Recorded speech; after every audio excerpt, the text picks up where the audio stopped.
now that we are on a Monday after lunch, and I'll digest while we continue with the exciting budget workshop.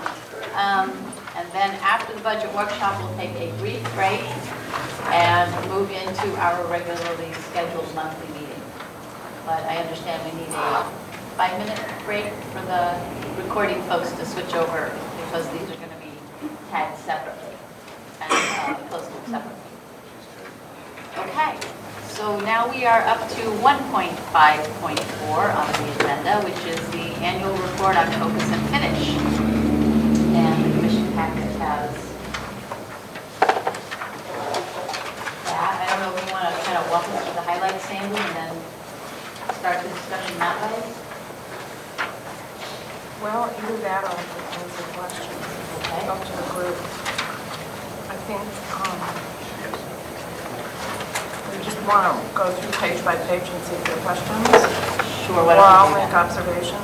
I think I'm feeling a little discouraged about our ability on the financial system. But we are trying to see. We have started. Is your mic on? Yes, it is, but I think the sound's not on. Where's Kathy? The sound's off. How's that? Yeah, there. Thank you, Mike. We are trying to at least begin to look at a program budget structure and how we can use the famous structure to let us run reports and do more analysis. I think it's going beyond that. That may be a challenge. That's all I had on the first page, I think. Any questions about the first page? Yeah. 1.2.1. Do we have any idea about a timeline on? I actually removed that one from next year's plan. We can put it back, but, in trying to sort through the priorities, that's not in next year's plan as drafted. Okay. Because I don't think it... Okay, and since it's about to disappear, or possibly disappear. Possibly disappear. I do have a question. I think in the past meetings, it's come up to the awareness that, for lack of a better term, there's a cumbersome process for establishing substitutes, where substitutes go. In other words, don't they all have to go through KEO? No, they go through. We have if they're actually getting substitutes, we have something called SubFinder. Okay. That's an online system. The issue is more that we haven't been using extra help. Okay. So then that sometimes requires KEO or somebody getting on the phone to help if a branch manager has a problem, finding another permanent staff person who can come and help fill in. That's when KEO has to get involved. Okay. But she's not spending a certain amount of time every day on that. KEO, how much time is it a daily task to help find... It really depends. It's a crisis-based management. Okay. Some days, if there are 3 branches that are having difficulty, then it will take more time. It takes more time for the juggling department, which is what I am. When there is only one, then it may be better. It all depends on if the branches themselves are short that day. The borrowing staff from one branch to the other is a fine art.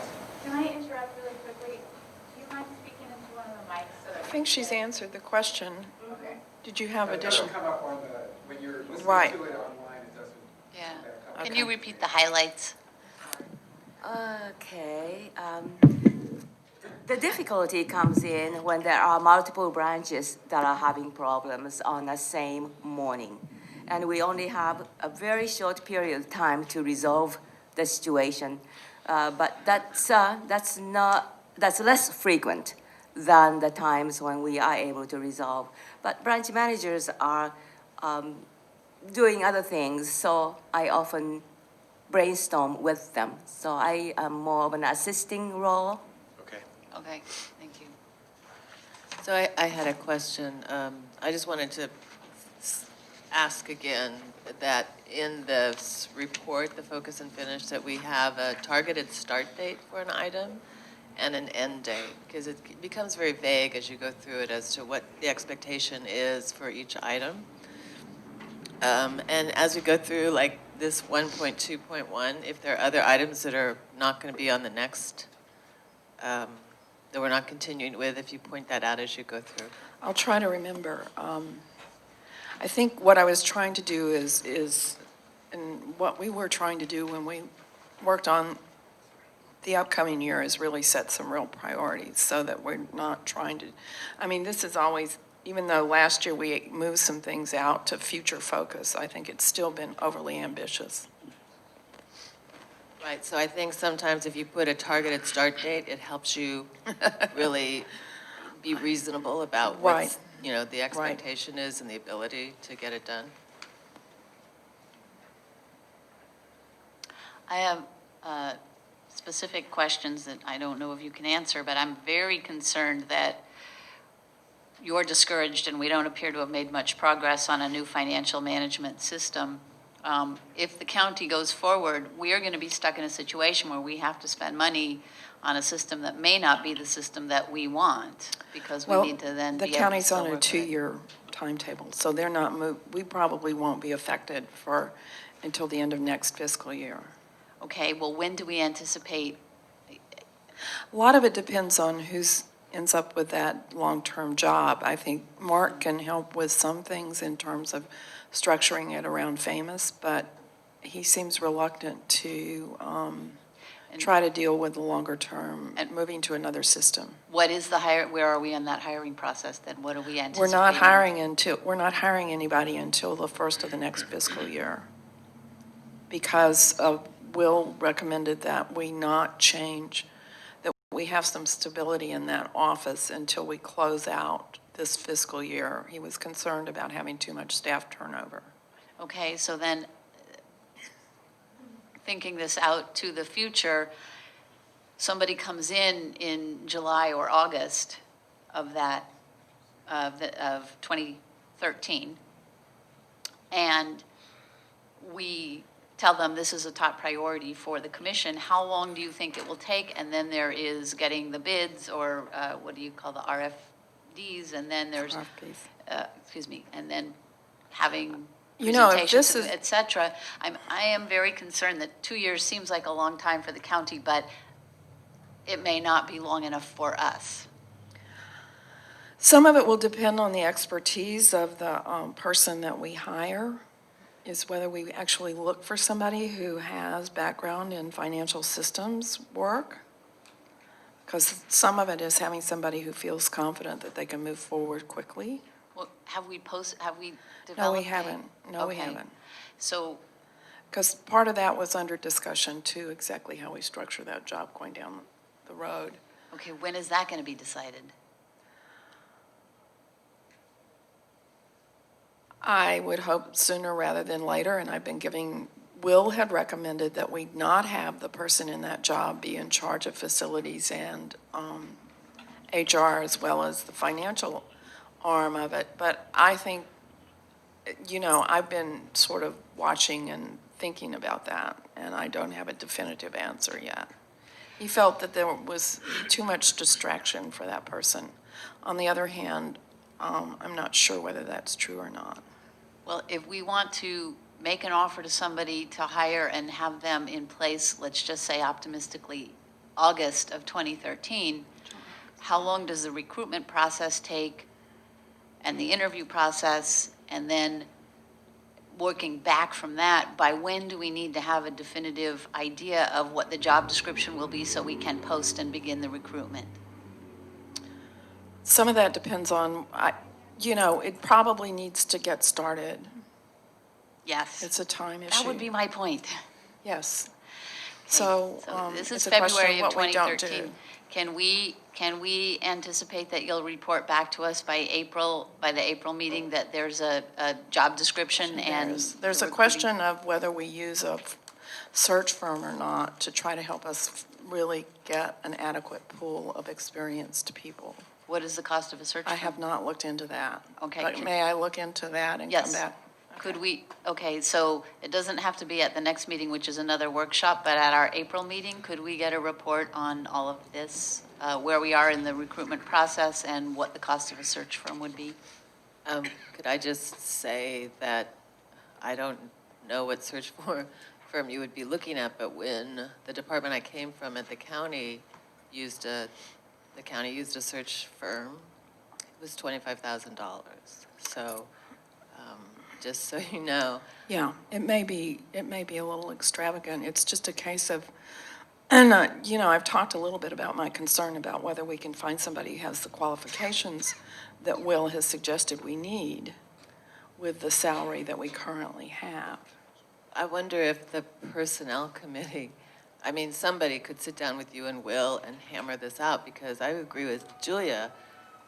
Frankly, it would seem like we should already have the job description together. I at did this a job point. description, and I have prepared a detailed job description based on what Elisa left me. I think it's a question of whether we want to structure the job in the way that she was doing it or whether we want to change it. And how will you decide that? I think I'm in the process of thinking about it. I think that we need a lot more of a leadership focus than a sort of day-to-day. One thing that hadn't shifted so much is she was still doing a lot of work that should have been delegated to some of her staff, but I think some of it had to do with the fact that she'd gone through tremendous changes in that position had changed over the years, and so it's a question of whether I think it needs to be changed and not just do what she always was doing or trying to do. I would just suggest that a report come back to us next meeting and not wait till April, just so. Well, our next meeting is March 25th, and then we have an April, like a week later, Right. we have a meeting. So I was saying, I don't think it's that. But by April, you only have 2 months to actually, if you want to start somebody at the fiscal year, you really have 2 months. No, I think you have a good point. I'm not sure I can do it by March 25th, but I can do it by the April 8th. Again, you have 2 months to Right. put it out You're right. there, interview, background checks, and hire somebody and get them in place. No, you're It's right. not a very You all long are period of time. completely correct on it. It's just one more thing that, Well, I think what I would, it sounds to me like, unless I'm mistaken, the commission would like this to be a priority. and where does that fit with the JRAC and the trying to finish performance management?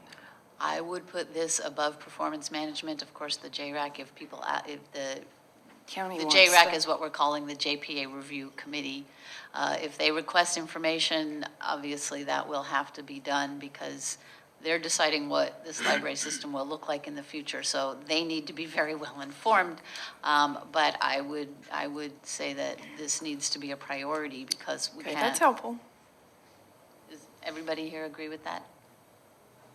I think it's going to take 6 months minimum to fill this position, so we better get going on it. Yes, okay. I think especially since Will had some very strong recommendations. I mean, you all heard what Will had to say. Tim and Mary Evelyn were at a meeting with him where we talked about this in depth back in early January.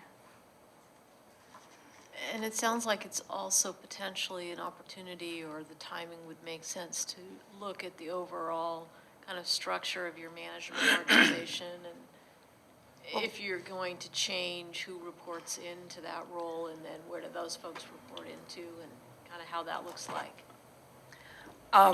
Yes, it would be ideal to do that. I think we talked about that some that day too, about a more ideal management structure, but I'm not sure we're in a position to do it because of the cost.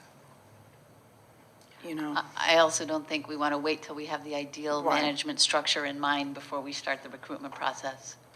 No, but if you're going to restructure who's reporting into that role, then the people who used to have to go somewhere. So you have to look Right, at which that. they are right now, temporarily at least. HR is reporting to me and facilities is reporting to Jamie. I appreciate Jamie's taking on facilities. Anything else? That was a good discussion. Anything else on the first page? Well, yes. I think one of the things that we heard today was earlier this morning in the long term, and I would imagine the short term is a big concern about staffing levels and workload. And I would I'm looking at 1.2.2. Right. We don't have to resolve it right now, but I think at the next workshop, if we can get some hard numbers on what it would look like to bring us up to full staffing for our current work hours. For 40 hours. For 40 hours a week for this fiscal year. We want to look at what that is, and so we can make a determination if we can't meet it, how close we can get, or how far we want to work on it, type of thing. But some hard numbers regarding full Actually, I staffing. have to do for the JRAC, I'm going to have to do additional hours for going back to the previous schedule too. But we have the 40-hour week already done. Okay, so we would like, I think, that as a presentation at the next meeting It's $360,000. to bring us up to full staffing for the 40 hours. You know, one of the issues is it's hard to define what full staffing is. What you see is that over the last 20 years, staffing's been sort of cannibalized. When Rincon Valley opened, they took staff from the system and so they could have staff there. And then Rohnert, I know, when they opened Rohnert, they needed more staff, so they took them from around the system. So what you have is real inequity, or some inequity and unevenness between branches in size of staff. So one thing we're trying to look at is say, okay, for the middle tier of libraries, what's a reasonable staffing model? You know, how many librarians, how many circ techs, and all of that. So what we're trying to do is come up with some smoothing out and evening out of, so that everybody, say in that middle tier, which is most of our busier libraries, except for Central, what staffing should they all have? So that we're basing it on that. And we'll also do that for the longer week too. That'll be a little more difficult. Okay. And I am assuming that in looking at that, it also is looking at the positions we've left unfilled. The positions we've left unfilled, there's 7.4 from the retirement incentive, and then there are 2 in my office that, So, there are 9.4 vacant unfunded positions, which are saving us approximately $500,000 a year. okay. I don't have any more questions on the first page. Does anyone else? Moving on to the next page. Floating collections, that pilot is underway, or will be underway this week, at the end of this week, to try to see if we let books just float, stay where they are, or books on CD stay where they are when they're returned, to see if that helps reduce the volume of delivery. The scoping the holds, you have a final report, that was finished back in April, and we have reduced the delivery to the other counties. But is that part of the comment we heard earlier this morning regarding increased pulling of holds by staff in our county? It does mean that we're filling things in county, which means that it's going faster and we're getting the dusty books. I mean, a book, if you remember, it goes automatically to the book that has been on the shelf the longest. So yes, but it's getting things there faster, and it means we're borrowing things within the county if we can, rather than going to Lake and Mendo. I just want to repeat again that the Rohnert Park workload is no higher than their sister branches, So everybody's pulling 900 plus books or on Tuesdays. the equivalent for their staff size. Right. And some of them are, have a heavier workload. And so Now, let's remember, they've got self-check, and so their workload is different than the Right. others. this goes back to the staffing levels as well. Right. And the pulling of reserves isn't only staff. Volunteers do that also? Yes. Oh, no, that's okay. So in some libraries they do, in other libraries I don't know. I don't know whether Rohnert uses volunteers to pull But holds or not. We're allowed to use volunteers to pull Yes. holds. So perhaps one of the solutions is to start recruiting some volunteers to help out on Tuesday mornings. And one thing that happens is Rohnert's one of those libraries that doesn't get everything pulled in one day, so the list grows. Rather than, most libraries try to at least get as close to being finished each day as they can. Let's encourage the libraries to recruit and use volunteers for the items that they can, especially when it's something like pulling holds, because that really helps unclog the system.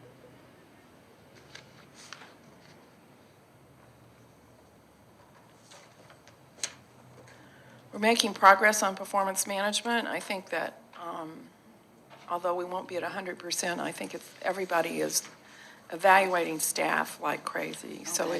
it's moving along, and what you'll see in next year's is we'll continue to try to work at keeping that at everybody on time at 100%. And I didn't see the list that we usually have been getting. It's supposed to be in I there. don't think it was in this time. I didn't see I one. saw it. Oh, really? It was only in the electronic version. It's in this afternoon section? I may have just missed it. Yeah. Okay. No, you know what? It's not, maybe it's not here. I didn't It's see not it. here. I saw it. It might be in the electronic version, but It's not in the it's not paper in the hard version. copy.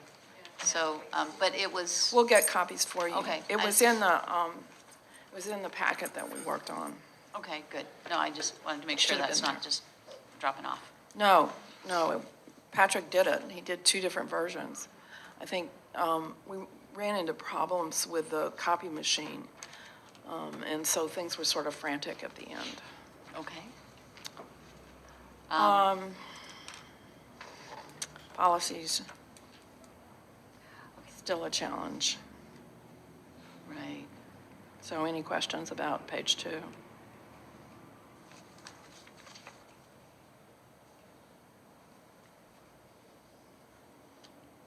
No? Okay, let's move on to page 3. Page 3,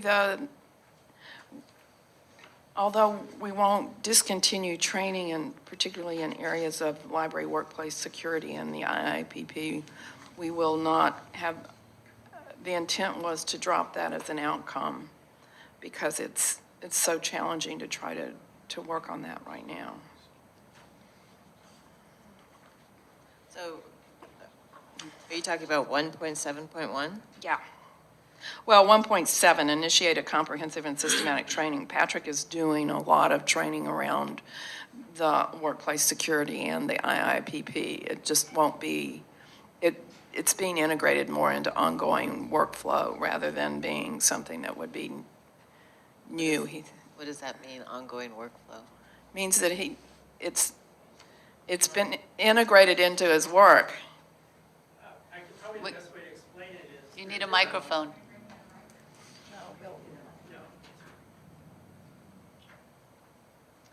Rebecca, would you go get that document copy? If you need, let me know if you need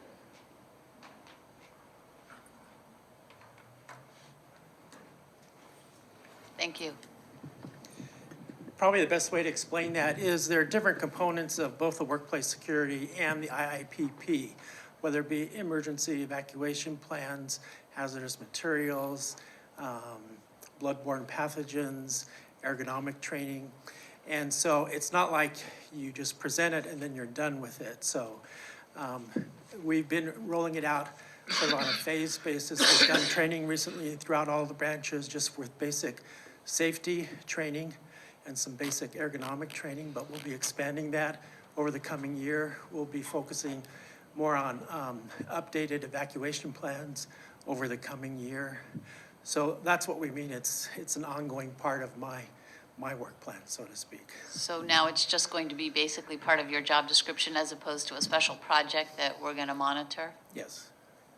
I think, I do have a concern that staff receives safety and emergency and evacuation training.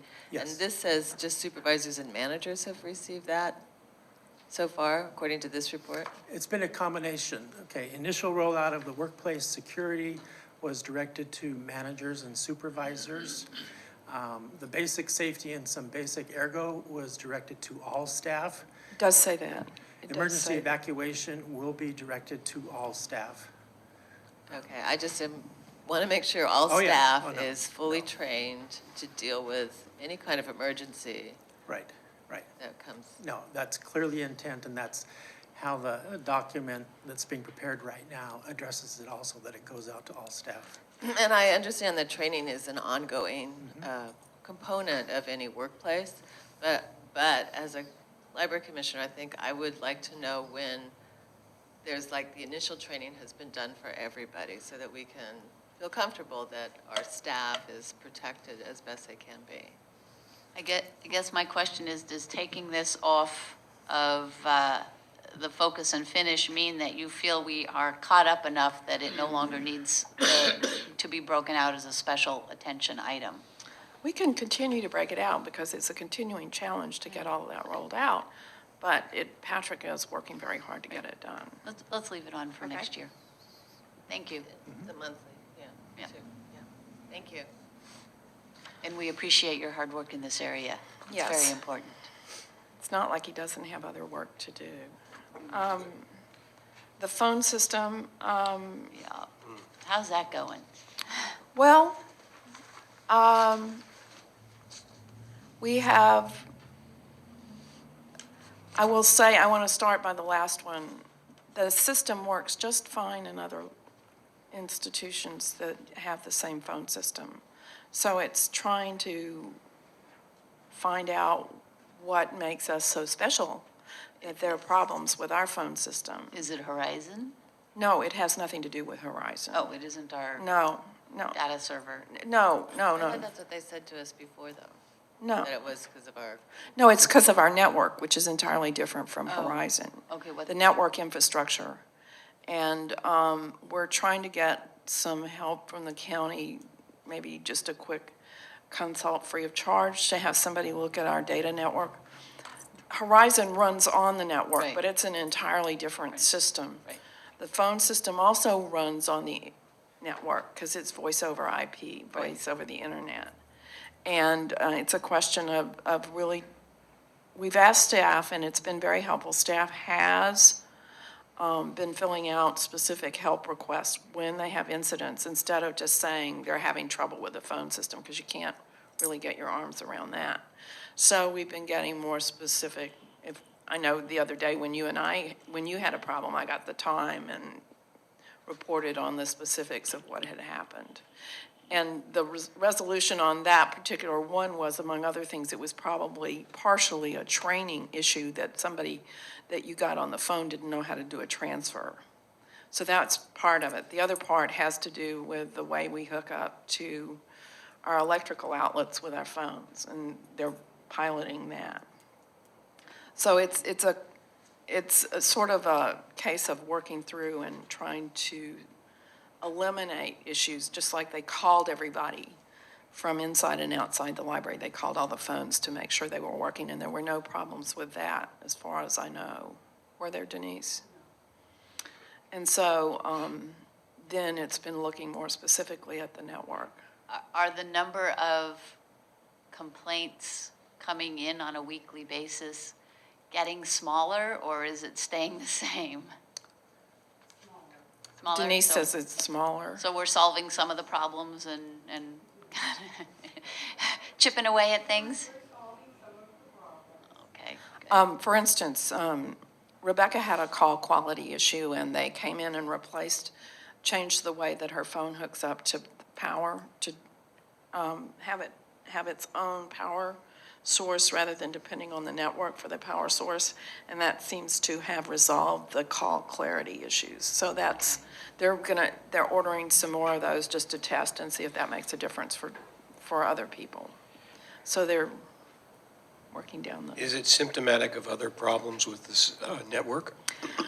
I think that's what I'm trying to find out, is have we not kept our network updated properly or appropriately so that, because we're so dependent on it. I mean, it's just part of our core service. Everything runs over that. Horizon, all our internet services, all of that. So the question becomes, have we kept that technology updated? And that's what we're going to see if the county can help us assess. Okay, and then, Actually, that's on the next focus and finishes, to evaluate our network. And if it needs to be, then have recommendations if we need to upgrade it. okay. Anything else on page 3? So how, yeah, I had a question on 1.9.3.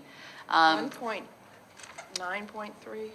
Oh, you want to go over there to the next page? Oh, I'm sorry, because we finished up with the, I'm sorry, we're back on the other page. Page 4. Right. So this would be page 4. The telephone spilled over, I Yeah, turned the okay. page. 1.9.3, how are we making the assessment of whether we want to go forward with security gates in other locations? It's been a time issue, but we have some information from Multnomah. We just haven't gotten a chance to discuss it. Okay, About the process they used to evaluate they did some sampling to evaluate the effectiveness of their security gates and what the loss was without them or with them. okay. And so we're not going to order more security gates till we That's right. resolve this issue? That's right. Okay. Are the gates Thank still you. giving a problem in Rohnert Park? No, not as far as I know. I asked the other day, and nobody has any information. Denise? Somebody come to the Come to microphone. the microphone?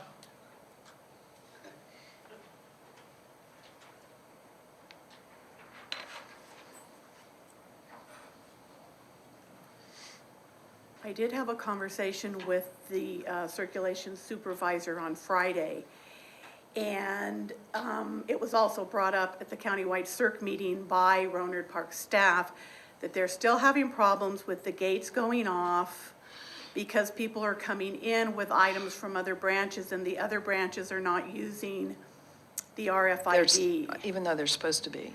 Yes. So I don't think it's gotten any better.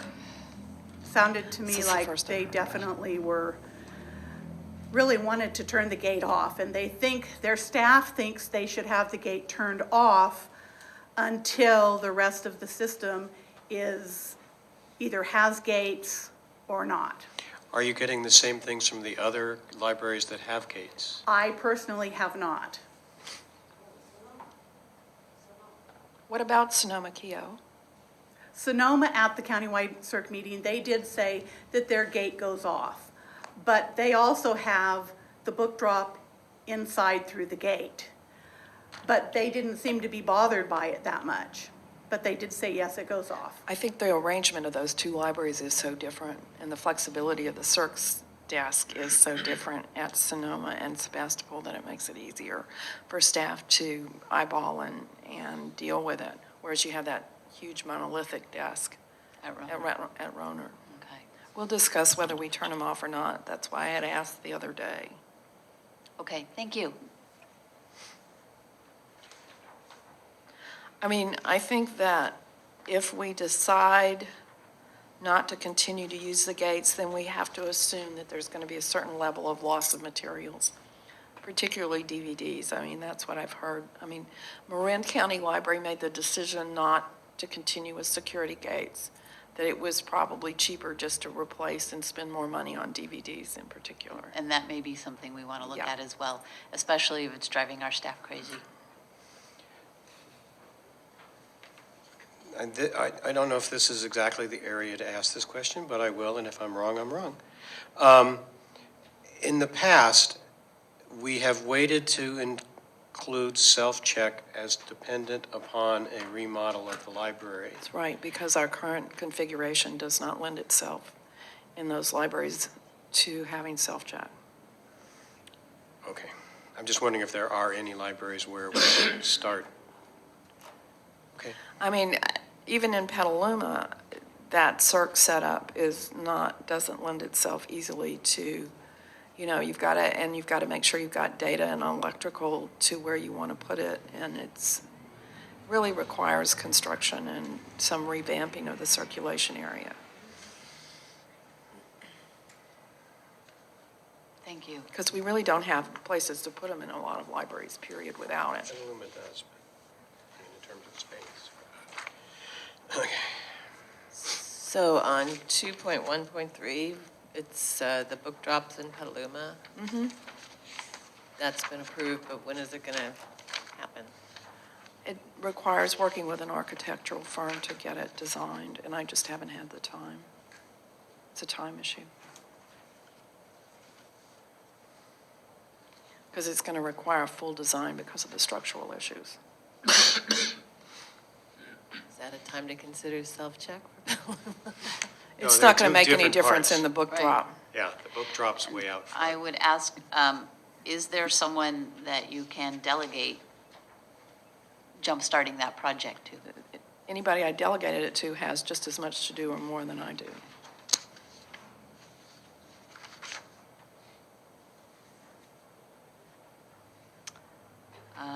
Moving on to the next page, Page 5 or 6. on 6. I think we're done with 5? No, we haven't No, we done haven't 5 at done all. 5 yet. Oh, all right. Page 5. I think we're not recommending going forward with Collection HQ. Just doesn't seem to justify the expense. We finished and moved the Sonoma Heritage Collection. We haven't finished, but it's part of the regular workflow now.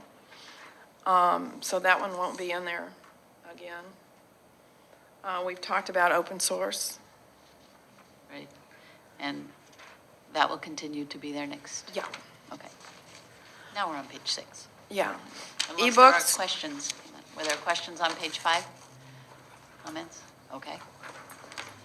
Page 6, ebooks has been integrated into the regular workflow, so that won't appear. It'll continue, but it's not a startup. I would like, at some point in maybe at the 6-month or 1-year mark, to do an updated evaluation of ebooks and Overdrive. And I know when we first adopted ebooks and had a presentation, David Dodd explained to us that Overdrive was sort of the most efficient way to deliver the service at this time. But with the growth of technology, I think it's worth looking at in a year or two to see if there are other. There are right now currently no other easy options. We're continuing to monitor them. But perhaps there will be in a while, so I'm I just. think it'll be more than a year, but we can certainly update you when it looks like. Yeah, see how it's going. He talked about Douglas County. What Douglas County in Colorado has done is work directly with the publishers rather than going through a third party like Overdrive. But that's still in its formative stages. We're also participating with Khalifa. Do you want to say all this? Well, I guess part of my question is, and again, this is, down the road and something that we can look at and maybe just put on the radar for an annual evaluation. Would Douglas County let us work with them? We're working with Khalifa, which is Go ahead. Exactly. Douglas County is sharing everything they learned with our local statewide buy-in consortium, which is called Khalifa, of which we are a member. And they're ready to implement a pilot with Contra Costa County Library, going directly to publishers, buying the ebooks as opposed to leasing or renting access. And then they will serve those up through our own server and then start expanding that project out from Contra Costa into the Bay Area and then select other libraries. The entire state of Kansas is participating in this project. So it's sort of the next wave, I think. Right. but And- we're on and top of it. one of my concerns is we're buying all these leases from Overdrive, but if the landscape changes and Overdrive does something different or goes under, or we just lose our leases, right? There's some question about that. The state of Kansas successfully sued Overdrive to get actual files of many of the books that they had gotten through Overdrive. Overdrive has since, I think, revised their licensing language to make it clear, but supposedly some of these books we do own, but not the majority. So it's really, everything is a stopgap in ebook land, as far as I can see, Right. until we really figure it out. Right. And I'd But like us to keep hearing back on, updated. yeah, right. Thank you. Does that mean you want it left in focus and finish, or do you just want to depend on us to provide updates when something meaningful happens? Well, I would like to assume you would provide updates when something meaningful happens and maybe tickle it for a one-year review. I will say that if you look at the numbers, the usage has just, Yeah, I'm So not surprised. I think it's, certainly has confirmed that it's a popular service and that people wanted it. Right. And I think as people get more comfortable with how to use it and the technology is less scary, we'll just continue to see the numbers climb. The workshops that we've been having that show people how to use the e-readers have been overrun with people. I mean, they've been running 50 and 75 people. 90, where was 9? In their non-meeting room library. Is there some way we can't do those on a more We are, regular, we are. ongoing basis? I think we're doing them more and more regularly. Several scheduled for each month. Now I'm not talking We have several scheduled for each month, several months out. several months out. Thank you. Okay. Well, it's good that we have a successful program going there. Yes, yes. So successful that sort of overwhelming. Anything else on ebooks? You heard about the digital branch. Yes. Yes, and that is very exciting. We have the conclave for next time scheduled. And that is going to actually be put together by the labs this time rather than by us. Rebecca will work What's with that them. date? I forget. May 18th, Saturday, May 18th at Runner Park. And has each lab volunteered a person to The participate deadline in it? is Friday Friday. or Thursday, right? Okay, good. And the foundation is now doing the newsletter Lock, Stock, and Barrel, and we're not paying for that anymore. Yeah. Foundation is going through some changes that are pretty, I Yeah, think, exciting. impressive as well. Okay, moving on, any other questions on page 6? Moving on to page 7? Well, we did the state of the library, and it's on the website. Now we have to start worrying about what we're going to do this year. Well, I was going to say, I would actually like us to take the lead this time and perhaps call the Board of Supervisors and ask Plan when to they ask would like Dawn. the annual report to be. I think that the first question is, do they want a verbal report or do they want a written report? And I was going to ask Don that. Okay. He's not here anymore, he left. I would think that this year we might request to give her. Right. I actually think we should make the request Okay. to get on their agenda and give them our report in whatever format we want it to look like. And I think the PowerPoint presentation and the discussion with the Board of Supervisors, you know, we can briefly update them on the JPA Review Committee, but also talk about all the things the library's been doing and is aiming for, and also some of the numbers. Yeah, it's just, I've been trying to figure out sort of how to focus it. So maybe we should talk about that. We can talk about that, but again, I guess the chair can contact the Board of Supervisors and say, do you want can we I think I schedule the can do annual that. review? I think it's easier because I have the staff connections on Okay. that. Yeah, so, but I would like us to perhaps You want to take a be little more proactive. control and be proactive about this and present them with what we would like them to hear rather than show up and get yelled at about what they want to talk about. Just a thought. And of course, answer whatever questions they have. But let's be proactive about this and get us on their schedule. I And think then a we lot can, of that was yelling at me. well, this should be very clear to them that this is the commission asking to make our annual report to them. This is not coming from, even though you're the one relaying the request, this is from the commission. As the commissioners, we would like to show up and make an annual report to them as the JPA seems to anticipate. Right, the JPA was based on an old schedule for library statistics. Right. So one thing we want to make sure is when the JPA, if the JPA is changed, that the reporting schedule gets changed. Well, the whole structure may change. Well, I don't know who we're going to report to when they change. Yeah. So we'll have to talk about the governance and what that's going to look like. Okay. All right. That's Anything all else on for- 7? So in the next focus and finish priorities, It's in the packet. yes, but I just wanted to, the wine library thing is, 3.4 is still going to be on it. Will we have a plan? Well, as I said, the plan is that first we have to have online resources, and I continue to work with the wine librarian to look for ways to fund a pilot that he has ideas about doing. But is it in the next annual report? So that we You can mean the kind of track it? next year's, Because- you want yeah. it left in? I can leave it in. Yes. Yes, please. Yes. Because, nothing's really been happening with it, and they're losing membership. They aren't getting the memberships that they thought they would be getting. I think there are a lot of questions about, I'd just like to see where we go with this and. yeah. I think it might be helpful for you all to have, let me see if we can't one time do a report on have John Hopp, the wine librarian, report to you Great. all and talk a little bit.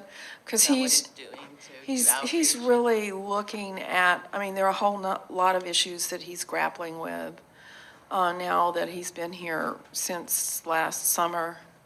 But, there are issues around their fundraising, there are issues around how they make their resources available online. There are a lot of issues that he's really, I think he'd appreciate knowing that you all were interested. We would like to, yes. And is it possible to tuck 3.5 into the whole revamp of the website Yeah. and digital branch? Actually, that's what we had discussed. Okay.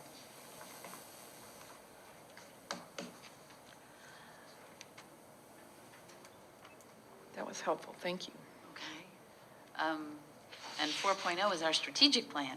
Which is in next year's. Next year's, okay, great.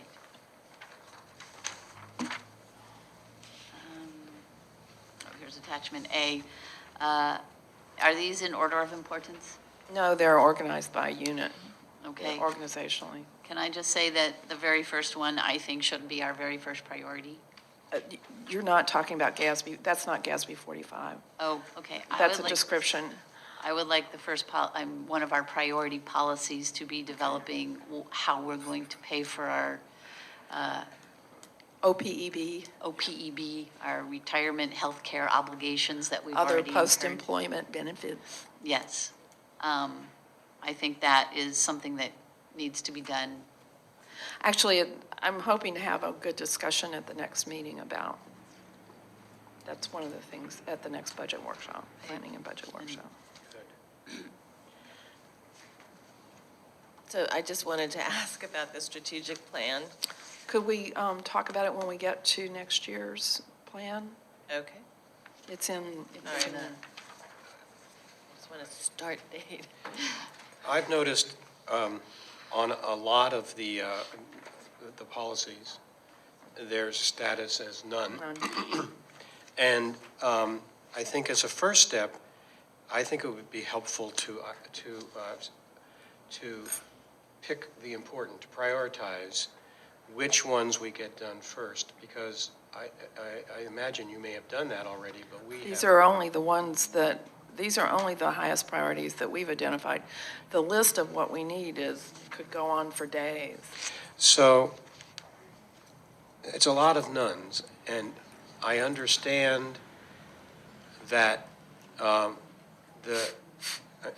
deeply understand the fact of the staff's overextension, but it would be really nice to see some of these no longer nones. Well, some of them are actually moving along, like you see. The FMLA is waiting for the new MOU, the Family and Medical Leave Act. The EERR is in meet and confer. So there are some that have had work done on them and are waiting for further attention. Can I just, I don't mean to interrupt. I want to ask, are these policies that we have, policies somewhat in place, but they're really outdated and need to be updated? Or do we honestly have absolutely no policy regarding unattended children? We have an old, outdated one. Is it functional? Kathy, come to the microphone, please. Because the lawyer in me, my little Yeah. red alarm goes off that if something happens to a child in our library that's not with their parent and we have no policy in place regarding unattended children, that's not a happy thing. There is a policy in place that was adopted years and years and years Okay. ago. It is not, in my opinion, meeting the needs that would make it comfortable to have a situation happen and everyone would know what to do and how to handle it. So yes and no. Yes, there is a policy. No, it does not, it would not, the lawyer and you would not like it.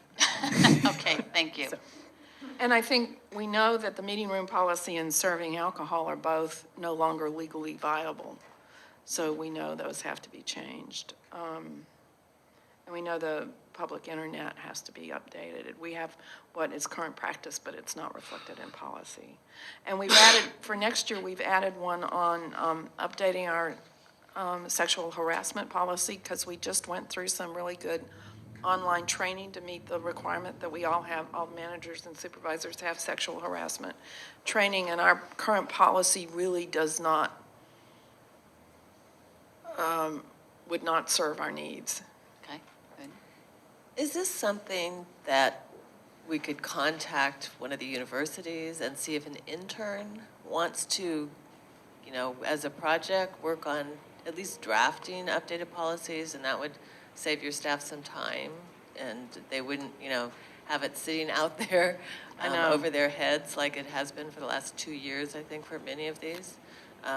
There has to be some class. Well, I know some of them, particularly in the HR area and where they overlap with labor relations, Liebert Cassidy has Maybe good examples. Empire College, School of Law. There's a we eager actually, law student who would like to take on a lot of the times challenge. you need library expertise to do Right. it. So then, we can look at library school interns. They could too. draft it as far as the legal aspect, and then we could. Yeah, And don't they exist in other libraries? And if Yeah, we if- usually get examples from And the other libraries. commissioners could perhaps contact people they know to, I do think- this so that you don't have an additional thing to do to go try to find an intern. That might, you could interview people who are interested, but Well, maybe David, we how could- did you find your intern who helped you on the? Who helped you on what? The digital branch and the ebooks project. Oh, Yes, yay. she was from Syracuse University. She has a library school, and she was doing distance education, but lives in San Rafael. So I knew her. That's how I found her. Well, do you know? We Does she can. know anybody? We can. Yeah, I sometimes- have we can easily put out calls through great Syracuse to or just San Jose get it State or any jump-started. number of library schools for interns. I think that would, getting it, going at least, and then having staff polish and take their red pencils and say, no, this and isn't figure it us." out, but at least getting something to start working with would be a very good idea. Okay, we'll talk about that. Okay, thank you. Good call. Any more questions on that? On the policies? Nope. Is there public comment on the Focus and Finish 2012-2013 annual report? Okay. Let's see, moving on to 1.6, which is the budget discussion.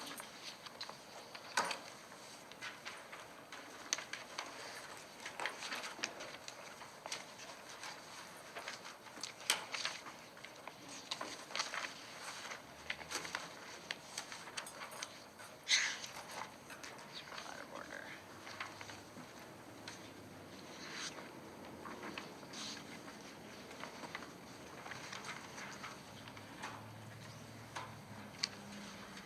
Sandy, do you want to start us off in some way, or? Well, what you have first is the year-to-date, just the monthly report in there, so you can get a snapshot of where we are. So I guess that's simply, do you have any questions about this month's?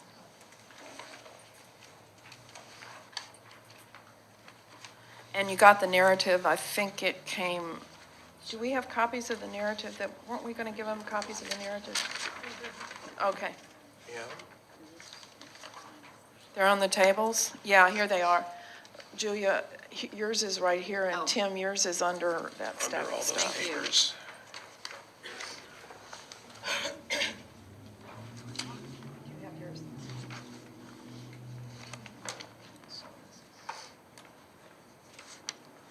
So I'm happy to answer any questions.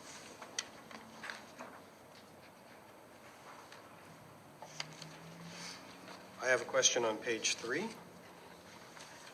5902. Is that 500,000 the empty positions? Yes. The unfunded positions, yes. Unfunded. Unfilled and unfunded.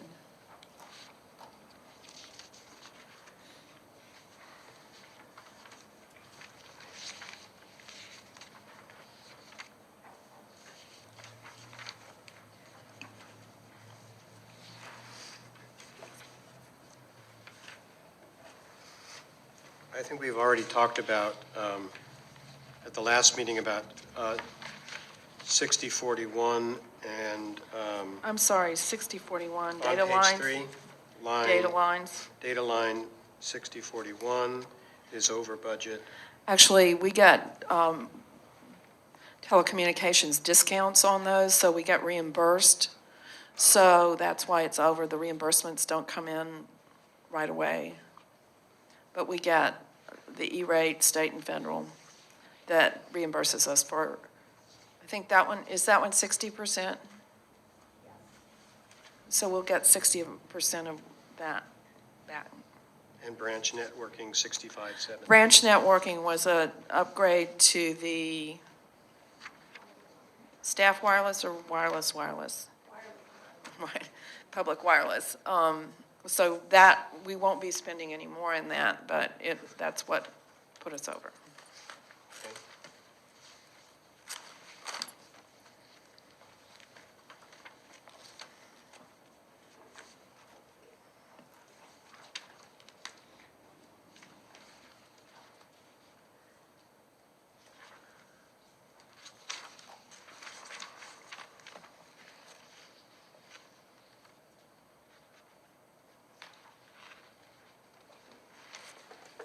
This is a newbie question. Sure. On 6518, what does OCLC stand for? It's a library company that provides, Jamie, do you have your elevator speech on OCLC? My brain just went. It's a bibliographic utility, but that's not helpful. This might be helpful, is the chart of accounts document. It's listed in there on page 7. But I'll let Jamie explain what it is, too. Yeah, real quick, it's a worldwide database of bibliographic records or catalog records that libraries share. So when we are receiving a new title, we want to enter that title into our catalog with the appropriate access points and subject headings and so forth. So instead of doing that from scratch, we go into this database and copy it down into our local system. So it's a way for librarians to share original cataloging. And we also use OCLC for interlibrary loans, so moving materials around the country as we share resources with other libraries. I like anything that doesn't recreate the wheel. So is Definitely, that when we get the book on the yogi from Yes. New Mexico, that's where that's paid for? Well, it's not, yes. It's the system we use to identify what other libraries have that title, and, you know, we request it from them, and they say yay or nay, and they ship it. It all. Where does the money come from to pay for the shipping? Where's the line you're looking at right now? Oh, that same line. Oh, now, the shipping itself may be charged to the postage line, but the actual, if the library in New Mexico or Ohio or wherever charges us, then it's paid through OCLC. And I say the chart of Thank you. accounts is very helpful. Thank you for Good. providing this, because up until, I think this is the first year we've actually, No, you get it every year at do this we? time, yeah. It's the first year. Which reminds me, something I'll tell you, I can say later. I don't know if we want to just focus on this year's budget, or if we want to No, move on we have to- more on next year's. On It next just- year's. The first thing is. Kind of merge the two of them. They are merged. The next document is simply the process for the budget through this time next year. This is budget workshop. You'll have another budget and planning workshop on the 25th, where we'll come back with a revised budget and a revised focus and finish. And I hope to, the plan is to bring back more information on special revenue and more information on fund balance and GASB 45 at that meeting, so that you'll pretty much give us your informal direction on the budget. And then in April, you'll sign off on what we call the preliminary budget for 13-14, and then it goes right to the county. Have one more chance to make any cleanup items at the May meeting, and then it goes to the Board of Supervisors for, Here's a question I have, because we give you informal direction at the March March meeting. meeting. And then at April, we bring back the final based on Right. that. But if we want changes after that, there isn't time to do it before we submit it to the county? Well, we can change it on the day after the commission meeting. Okay. But it's actually overdue. It's sort of a challenge, and we have to, when we get a new budget analyst like we have this year, we have to educate them about the commission process and leaving enough time in their deadline for us to get the budget. So you have time to work on it before it goes to the county. Okay. I just want to make sure we don't get into a situation where we feel like we have to approve something that we're not really approving of because of a deadline, and that we have enough time to ask for changes and review those changes if we want any. It has to go into the budget system at the county, which is locked on April 16th. Okay. You can come back and make a few more adjustments in May if we need to. Okay. And then it's locked in. Okay, so if at the April meeting, when you present us with the budget that comes from our direction, we feel like maybe there's been a miscommunication or there's something in there that is problematic for us, we can set a special meeting to address any changes before we There's submit really it. not time to get it in the system and everything after April 8th. We usually have pretty much finished things at the March meeting, so that what you get is pro forma on the April meeting. That's why you have two chances to look at it. Okay. So we should be providing feedback today, directionally. Today, If there are things that are not in here that we feel should be in. Right. That's really the timing. Exactly. Okay. And then you'll have another chance, but we'll get it as close to finished as we can for the March meeting. Right. And then tweak it before the April meeting. So I think we've never had a problem before in getting it, because this is still preliminary. I mean, we go back in with adjustments every quarter with the quarterly adjustments. Right. But the county has a very strict system about locking it into their system. So we're kind of caught between the two. They actually wanted our budget last month. So then, the budget hearings are in June, and we churn any additional adjustments in September for the October consolidated adjustments at the county, and then we do that twice more for January and April. So that's the full year's cycle. We will be turning in the 14-15 budget in April 2014. Okay. So that's the process. So then turning to, well, the next document is The budget policy, budget policy. which basically outlines your guiding principles. This is an update of what we've done the last 2 years. Has anything significantly changed in this? I have to tell you, Mark did this and he went through. I don't think anything has significantly changed. We took a lot of the detail about actual expenditures out. That's probably the major thing that's changed. And where does the anticipated or projected 0.75% increase for, That's not in the policy itself. no, I'm asking, is that from the county, or is that something that Mark developed looking at, The 0.75% is from the county. okay.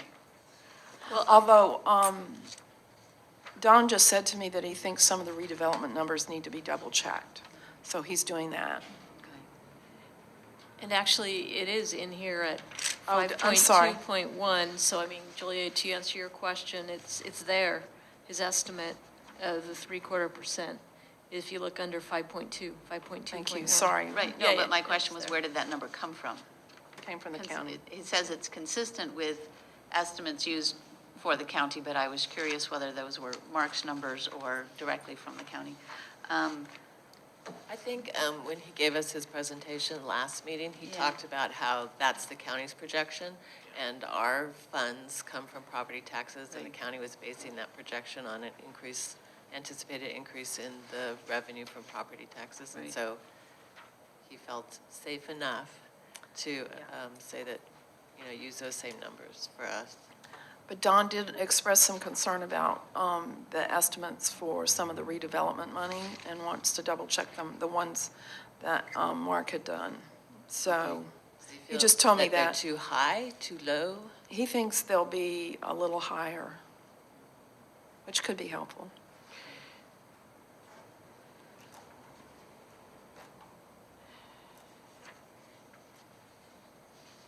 I think, didn't Mark essentially put in a discount factor to be conservative? Yeah, he did. And Don is going to double-check that.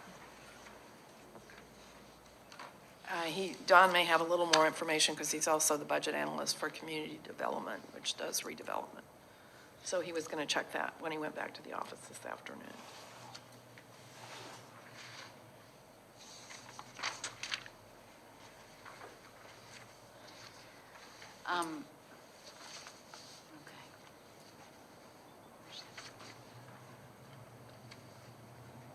Do you know the code number of what line the redevelopment that we're talking about is?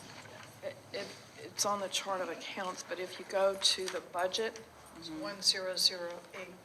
actually there's several, it's 8, 11, 1011, 1014, 1015, Okay, 1018. got it. There it is, okay. Okay. I think he thought, let me see if I can remember which line it was. I think he's thinking that 1017 next year, that was the one he looked at particularly. Mark had discounted that by 25%. The question too is any anticipated asset distribution in 1018?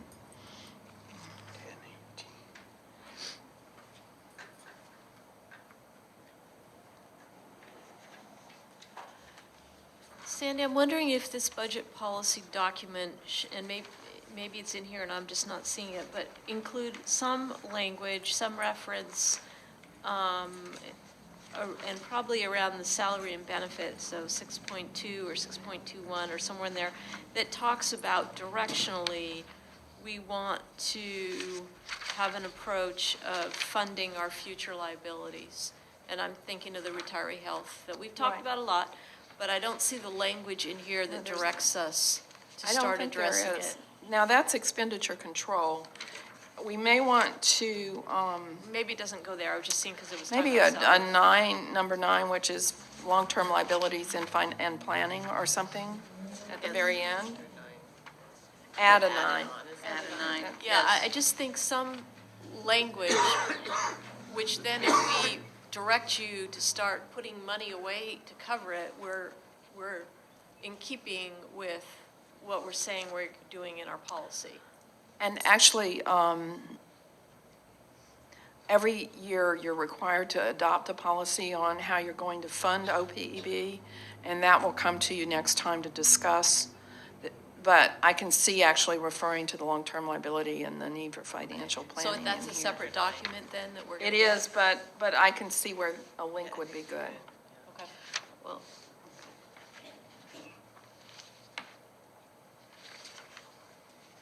And then looking at the preliminary budget for Are we- 2013, 2014. Well, you'll be asked to adopt this at the Oh, the next policy. meeting. Yeah. Right. Are there more discussion about the policy itself that we need? Okay. I'll add 9. And I guess, I think we have had it very clearly explained to us that we cannot continue with pay-as-you-go. So the long-term liability and planning policy needs to reflect that we're not going to do that anymore. Well, and I think there are some ways, based on some of the things we discussed at, not this last financial committee meeting, but the one before, where simply, well, first step might be to simply put money in the fund have an assigned section of the fund balance where you put money in before you go to some of the more formal options. Right, That would be a didn't start. Mark say he would come with some ideas for us? I think what we'll Next do time, is or- try to put together something that provides you with more information about options for funding the liability. So just so that we're all clear, this preliminary budget is only for operating expenses. It does not cover, although it covers all the income we anticipate receiving. No, it doesn't even, because there's no gift money in here. So Okay. we have to, because we've tried to move all the money that comes in for gifts and donations and all that goes out from the special revenue funds in the special revenue funds section of the budget, we still have to bring that to you next time. Do we need to ask our attorney for an opinion on if we get a gift or a donation that is just a general without specifically being designated for a branch or a program, can we move that to the, to help finance our long-term liabilities? I think that gifts and donations usually come for the improvement of library service. I don't think you want to start moving money out of special revenue funds. I mean, that would be something, we have very few undesignated things.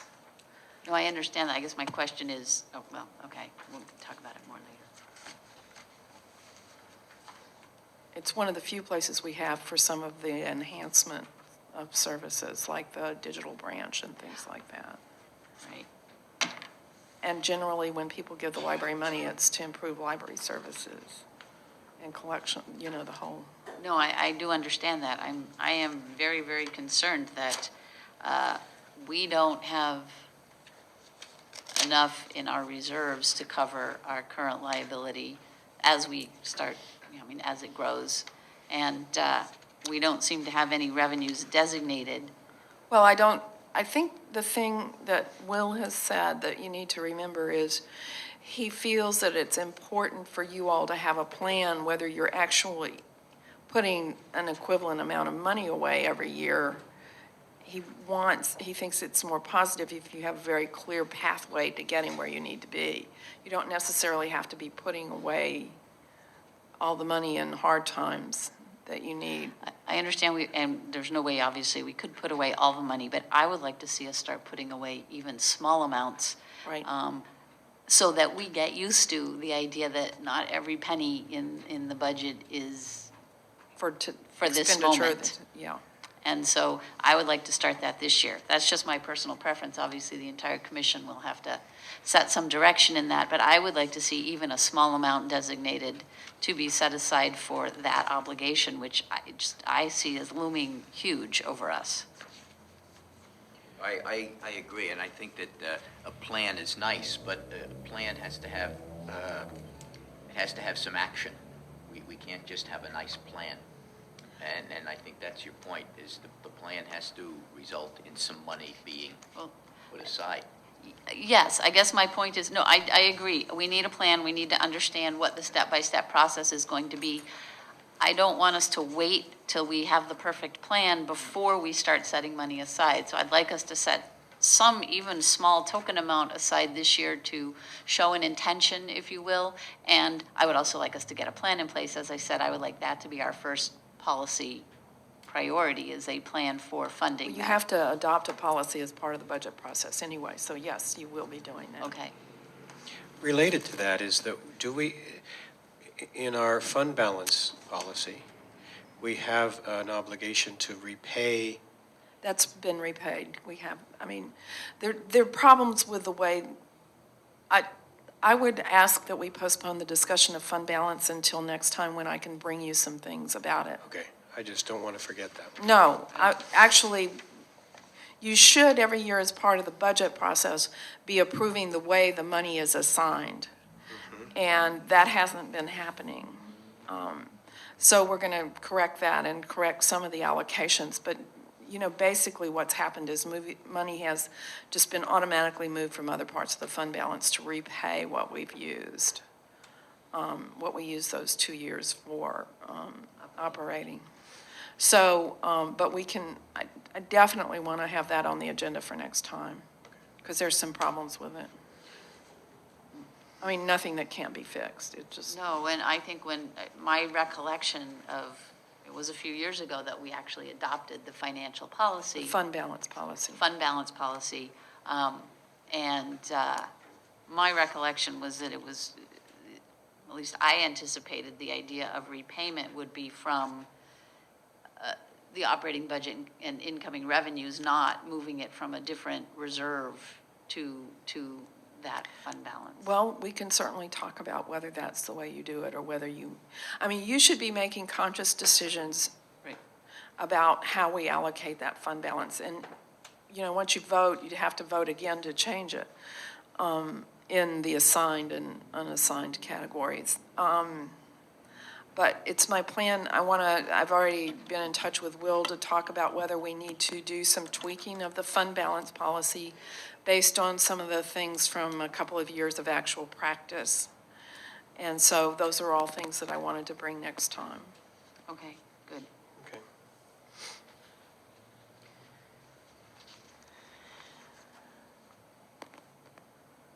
I have to confess that there was I gasped at the 50% increase in workers' compensation. And I would like Patrick to explain why he's prepared to. Patrick, you could sit up here with the microphone if you want to talk about that. Thank you. I was going to. Oh, we all gasped. Yes. It just came through last Monday. Sandy, how long is Will working for us? When does he stop working for us? He's still available to us. We're not employing his firm. We're doing Well, we're going to have some discussion about that one too. this. When? At a future date. We've had multiple discussions about it. I mean, we still use him because we'd have to, if we're going to use a different firm, we have to go through a procurement process. Right, and I thought we were required to go through that and do that. We're not required to. I thought we were. No, we're not required to go. Best practices? No, it's not. I would like Mark to be here and be part of the discussion when we talk about the audit firm for next year, for the audit this year. And we can do that at the March meeting? Yeah, he'll be back from Spain. Okay, thank you. Patrick, will you make sure the microphone's on and pointed towards you? There's a switch on the top, I think. There, thank you. We want to wait. Okay. All right. It's an understatement to say that we were all just a little bit surprised when we got this information from our workers' comp broker last week.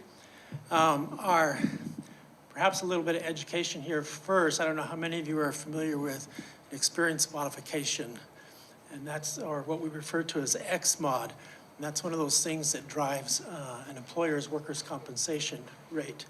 And that's established by the state of California, the Workers' Compensation Insurance Rating Bureau. And it applies to all insurance carriers throughout the state and employers. And in other words, rates aren't just determined willy-nilly. There's a formula that calculates those rates. That's one of the components that determines what our rate will be, our premiums for the year. Also, our severity of claims that we've had, also our frequency of claims, and also the size of our payrolls. All of those factor into what our X-mod or experience modification rate is going to be. Last year, the year that actually that's governing our rates for this year, our experience modification was 207, all right? For this upcoming policy year, it's jumped to 305. What accounts for that? And there are a couple of things that account for that. Even though our severity of claims has gone down, our frequency of claims or number of claims has gone up, even though they tend, but they're smaller in value. Another thing that's impacted us is our payrolls. As our payroll goes down, it tends to bump up our experience modification rate. And our payroll has gone down because of the furlough reductions. Can you explain that? That makes no sense to me. Unfortunately, I can't tell you whether it makes sense or not, but that's how the rate rules work. Again, your workers' compensation premium is based in part on the size of your payroll. So the So more if you- employees you have, the lower your... So the less payroll you have, if you still have the same frequency of claims, number of claims, okay, it has a larger impact then based on a smaller payroll. Okay, so It's they're, not based on FTE, for example. they're okay? taking the percentage of claims versus over the base being the number of employees. So if your number of employees has gone down. Number of payroll. Your Number of payroll. Right. It's just, so it's a percentage. Okay. Because our number of employees has not changed significantly, okay? It has stayed pretty constant with the exception of the early retirees back in 2009. It's our payroll, though, that has gone down the last couple of years because of the furlough reductions, and that has had a negative impact on our X-mod. The other thing that's had some impact is 2 years ago, the state of California changed the rate-making rules, how they calculate the X-mod, which has also had a negative impact, not just on us, but employers throughout the state of California. So every claim that we have, there are different points assigned to it. And of course, the more points, then the larger your X-mod. Well, for the most part, there's been an increase of about a third in the number of points that are assigned to a claim just because of this change in the X-mod, okay? In the rates. In how the X-mod is calculated, right. So all of that has an impact. Again, what surprised us was the size of the increase. We certainly expected a little bit of an increase. The other thing to keep in mind is the rates are calculated based on a 3-year rolling calendar, okay? So you have a period of 3 years where they look at your severity of claims, your number of claims, your payroll, so forth. And then as you go along, the earlier year drops off, okay?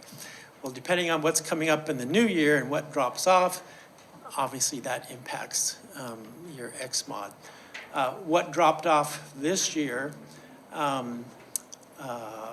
was less than what we added for this year. Not significantly, but again, it also had a negative impact on pushing that X-mod up. So what we're doing right now is we're revisiting all of the numbers just to make sure they are accurate. Last year, we did discover that our prior carrier had given incorrect information to the WCIRB. What's the WCR? The Workers' Compensation Insurance Rating Bureau. And as a result, we had a higher X-mod last year than what we had originally anticipated. But after those corrections were made, it dropped down to 207. I'm not sure we'll be able to claim the same thing this year, but trust me, we're looking at every single number that went into this calculation to make sure it is correct, because it is such a huge amount. Looking over claims, in general, I would say probably at least 50%, and depending on the year, maybe upwards of 2/3 of claims would be what we call as a cumulative trauma in nature. In other words, there's not a specific injury that occurred. It's the accumulation of repetitive motion, for example, over a period of time, whether that's just a few months or several years. And that appears to be where many of our claims are coming from. And that could be things like processing check-ins, check-outs, those kinds of movements. In looking over claims over the last 5 years, the majority have occurred here at Central. Of course, this is also the largest branch. It also includes some of the system functions like facilities and IT. The next largest one is Petaluma, and after that we have Rincon and Northwest, are branches with the most claim frequency. Just another point to make is this past year we had 15 claims. The prior year was 22, and the year before that was 9, okay? Right now for this year, we're trending at about 12. So we continue to make progress there. As I said, our severity has continued to drop somewhat. Unfortunately, there is also a lot of unpredictableness in workers' comp. Even with your best efforts, for example, we had 2 claims that happened earlier this past year, which initially looked like relatively minor, and they were treated conservatively for a period of time. Unfortunately, for the individual, conservative treatment didn't pan out, and 2 instances that required significant surgery. And of course, that drives up the expense. You can't always predict those, kinds of things. Our focus has been in our communications with employees and managers is early detection. In other words, when you see an employee that appears to be having discomfort, to step right in, see if we need to do a workstation evaluation. Is there ergo equipment that would be appropriate for that individual? And we've done a fair amount of that, but obviously we have a lot more to do. There still is a tendency, a reluctance on the part of employees, for good reason, to not report an incident early on, especially when it's a cumulative trauma, because they're always thinking, oh, well, it'll get better, okay? Or the other thing that happens is, they're reluctant or they're concerned that it's going to require that they take time away from the job, and they don't want to have a negative impact on their colleagues, their workflow, and so forth. And so we work through employee education to try to overcome, some of that. Again, telling employees that it's better to report it early. We're more likely to be able to treat it in a less invasive way, a less costly way, and still be successful, versus if they wait, then it requires medical treatment and, in worst case scenario, even surgery. So looking over the stats so far, we'll be making an even greater effort this coming year on employee education and just identifying ways, when you need to do something about it, as opposed to waiting, for when you need medical treatment and so forth. Because it's not uncommon that when you get to that point when it needs medical treatment, that some damage has already been done, and you're in a difficult situation. I have a question. So you named, I think, 4 or 5 branches, I forget. But do any of them have self-check? No. No. None of those that I named have self-check.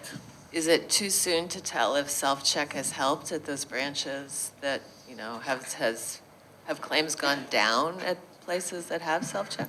Well, I guess what I could tell you is Only Ronert's had it for significant. over this period of time, when I look at Rohnert Park, And we're talking about over, actually, I guess about 1, 2, 3, 4, 5, 6, 7, an 8-year period where we had a total of 85 claims. 3 of those came from Rohnert Park. And in Rohnert Park, we've had 3 in the last 2 years. Okay. So it's hard to say at this point. Anecdotally, employees report that self-check definitely helps, as well as RFID, in the back room and so forth. It definitely makes it a lot easier processing materials. Do we know how our claim history and experience lines up with other libraries? Unfortunately, we've not been successful in getting that kind of information because most libraries are associated with a city or a county, and those typically are self-funded agencies, and they're not required to report this kind of information. So, Patrick has done, we've done some workshops on ergonomics and how to, take breaks and do exercises and those kinds of things to try to mitigate.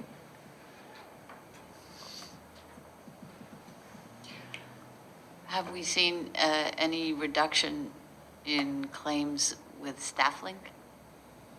We haven't had it long enough for them. Okay. And the other problem is we just heard from Denise, is that some of them aren't using it even though they have it. Because it requires a change in workflow, and change doesn't always come easily. again, all I can tell you, there's anecdotally, staff who are using it have felt that it's definitely an improvement. Doesn't increase the number of materials they're able to process, but as far as, their ergonomics and the impact on their body, they've indicated it's definitely an improvement from what they were doing before. But as Sandy mentioned, it really does take a change in their mindset of how they actually process the workflow. So for future, I think the commission would be interested in knowing in the next year or two whether there is a discernible difference in workers' comp claims coming from remodeled libraries, the libraries that have the self-check, and, obviously we want to encourage everyone to use StaffLink and see if that helps. Of course. And do you think this would be different if we had a different insurance carrier? No, I don't think so. We've been very pleased with the carrier that we have right now, which is Berkshire Hathaway. Previous, we had State Fund, and we had good experience with State Fund also. We've had some excellent resources available to us, both through Berkshire as well as our workers' compensation insurance broker. We've made a fair amount use of their safety resources. And it was indicated in the annual report, we actually use them in going out around the branches to do some basic safety training, basic ergonomic training. And they've made it very clear to me that they're available for whatever training and assistance we need this coming year. And trust me, we're going to definitely take advantage of that. So you said we changed carriers a couple of years ago. Why did we do that? Primarily costs. State Fund came in significantly higher than what they had in previous years. We ask for quotes before we commit, before we make a choice every year through our broker, our insurance broker. So we did that this year too? We will be. We will be. Again, they don't get the information from the state until the end of January, and so they don't actually start to go market us until March, April. But the email we got from our insurance broker about this made it clear that they would be looking to see if there were any opportunities to reduce our rates. But I'm not certain that, I don't think he was particularly optimistic that anybody else would offer us a lower rate. Right now, it's because of some of the changes in the rate-making structure and what have you in the state of California, and also workers' comp reform. Workers' compensation insurance continues to become a more expensive proposition in the state. There are fewer carriers willing to write the product. So that doesn't bode well for us. But on the other hand, Berkshire Hathaway, the underwriters, have been very good at working with us. They've seen the progress we've been able to make over the last few years. We have a safety committee that meets at least quarterly, if not more frequently. We review the different injuries that have occurred. We try to address upfront any new safety hazards or concerns and address them immediately. So, so there's some things good that are happening there, and we just hope to continue that. So. I've had some very uncomfortable, unhappy experiences with workers' comp and businesses that I've had, and I was going to make suggestions, but it seems to me, everything you've said is exactly what you should be doing, and I don't know what else to say. The only other possibility is to make sure that all of our employees are classified properly. I don't know if that's, if you've done that or if you can do that to make sure that they're in the proper classification. Well, actually, that is something we're looking at more closely this year, just because the last auditor's report we got this last summer. Auditor of our workers' comp payroll suggested that maybe there was a question there. So we're looking at that a little bit more closely to see if we can get some advantage from that. Aren't library workers classified as office workers? Right now, they're classified as clerical office, yes. Which causes problems because it's really not a clerical office sort of job. It's a huge classification used throughout the state. It encompasses all kinds of occupations. There's not a separate library worker classification? No. There's not enough of you to warrant that? Pardon? I would think throughout the state there'd be a significant number of people that are library workers that it would warrant its own classification. The state handles that, and I can't. Okay. Make the classifications as big as they possibly can to make it easy. Thank you. Thank you. Are there more questions about workers? Okay, it's a sad fact, but I think we understand it now. Thank you, Patrick.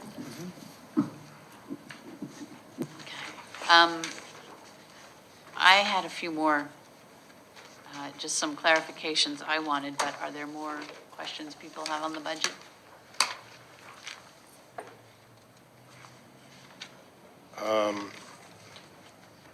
I have a question on line, let's see, it's page 4, number 59, an increase of 23% in audit and accounting. I just put more money in that line, and because we're going out, Will hasn't been charging us the actual cost of his services, so if we change, then we may need to be ready to pay more money. And you're keeping legal services at the same? For now, I think it was a mistake last year to have reduced it the way we did. Okay. We can certainly hope that it won't be that high this year or next. And that was part of my question for clarification. County services, I know, includes county council. No, it does not. So legal services includes county council. So what were the county services that we anticipate? That's the accounting. Okay, so that's their money management of our. Their management of our money? Yes. Yes, I believe so. Thank you. And then what are the contract services? I'm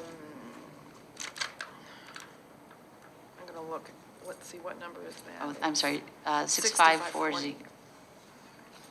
Those are our membership in NorthNet Library System, what we pay Mendocino for the bookmobile, the employee assistance program. Okay.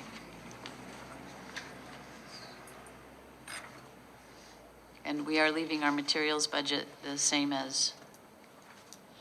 It has been. It has been for many years now, which means we're actually cutting it because the costs continue to go up while the budget does not. I had a question on page 47180, literacy. How many people do we serve? How many people do we serve? We'll come in back with that. I don't have that information off the top of my head. I'm sorry. Is this the combined amount for the literacy program plus what we put in for the sheriffs? Correct. And It's the total cost. Some of it will be reimbursed with grant fund, some of it's paid with grant funds or the contract. Right, Correct. but this is our share of it. No. No. It doesn't, the way it's budgeted, all our expenditures except personnel show up in this line, right?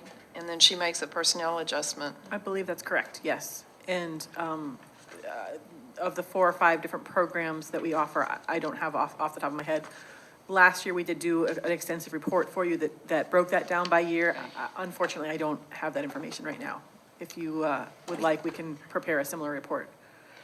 Just as a guess, are we talking 50 people, 100 people, 1,000 people? I think in the adult literacy program that operates out of the annex, I think it's about 140, plus the families, et cetera, that are affected by the fact that their person is improving their literacy. Each of the other programs, I don't know offhand, I'm sorry. Okay, that's close enough. But we'll update the report. Helena had asked about it too. So we'll just take the report from last year and update it for this year. And that would be at the March meeting? Yeah. I have a question on page 5, the 8,500s. As you say in the it's the lowest that it's ever been. Well, it's the lowest it's been in the last few years. Last few years. What are the implications of that? One of the things I'm recalling is Healdsburg and our negotiations around The lease, The that lease. wouldn't come out, that would come out of fund balance and would come out of here. You're right, we've got money to cover any of that. But so this is significant drop. What Right. are the implications in that? Is that You we mean, don't need why to is fix it? anything? No. Well, we have usually the major repairs are not our responsibility, they're the city's. This has primarily been, you wouldn't see that kind of thing showing up in our budget. Just so happens that in Healdsburg, we agreed to pay part of the cost of that. Well, but this is equipment, computer equipment, furniture, fixtures. Right, over 5,000, anything over 5,000 that's capitalized. I don't anticipate, because mostly what we've spent has been new purchases, not asset replacement for Okay. repairs and replacement. And if I recall correctly, I mean, did we, in the 2010, 2011, didn't we buy a truck? No, that was, Which year was that? I think that was actually 3 years ago. Oh, okay. Because it was 100,000 and it would have been in 8560, so I think it was the year before that. And what do we anticipate the one-time expenditure? I mean, that's Quite the frankly, total, these are yeah. just round numbers that were put in there to be placeholders Okay. because we don't anticipate any major expenditures in these areas. Now, if the JPA committee comes out with Right. a different. Then we'll probably but be in would a that different, Probably not be for this calendar year, it would be like the next year. well, we would have time to make any adjustments, but we'd also, I think one of the problems is we don't have a schedule of asset replacement. That's one of the things I want to work on. Right. And that would change if we had to assume a greater responsibility for major mechanical. It's really the major mechanicals or say roof replacements. That's what I was thinking. Those two things, So we have a I roof- think would probably be some of the major We have a roof- expenditures. I'm looking at Tom Right. too. Do we have a roof leaking in Cloverdale? But that's not our No, Cloverdale's responsibility. gonna No. pay that one. Yet. No, it's Cloverdale's, but if, and No. I think they're gonna, did Bob say they were gonna take care of that at the Yeah, last? Cloverdale's gonna pay Okay. that one, but there was, I mean, Santa Rosa would. I think if we get to and Santa Rosa's a little different, especially Central, because mostly we've shared costs with them for Central on some things. But right now, we don't have if indeed we end up having to assume responsibility for replacement of roofs and major mechanicals, then we're going to have to do basically a study to determine what the life cycle is of all of that equipment and come up with an asset replacement plan. which I've been trying to do for our major equipment items, and I'm hoping Mark will be able to help us with some of that. Because we really need a schedule that, for our major, even our IT replacement, and make sure we have money set aside in the asset replacement line in the fund balance for that. So I think we just all need to know as the commission that the caveat to this number is if the JPA came out with a completely different level of responsibility than we have now, this would change significantly. Right, And we don't know that yet. right. I have a question on page 57320, utilities, and this might even be a question for you, Tom. You brought somebody, you made a presentation a couple of months ago and brought somebody. I think I was surprised to see this go up so much. I was thinking it would go down. I think I need to answer that. Tom, do you want to say anything about it? Yeah. We left it as it is this year, but it may be that we'll adjust it downward depending on what the end of this year looks like. We only have 1 year where it was 390 last year. If you look, it was 490 year before last. Right. So what we don't know is whether a large part of that decrease is due to the reduction in hours, or if it was because it was a mild winter. So I want another year before we decide that if we have a lower hour, if we continue with a 40-hour week, we continue with lower utilities, which is why I left it where it was. And we also are exploring solar still? Yes, although there are issues that still have to be resolved. And, you know, there was that one where Kathy LaRock advised us that we were indeed in danger. I mean, the agreement could have cost us money, right. So.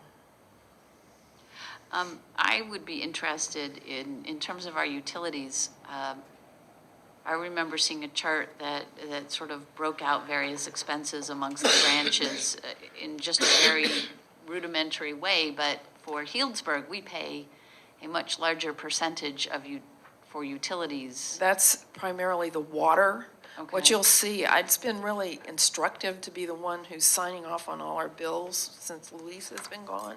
Our water bills are humongous, and that's because so many, like Healdsburg is going to go up again, if I'm not mistaken. Yeah. Because it has to do with their sewage treatment plant costs that are being included in their water bills.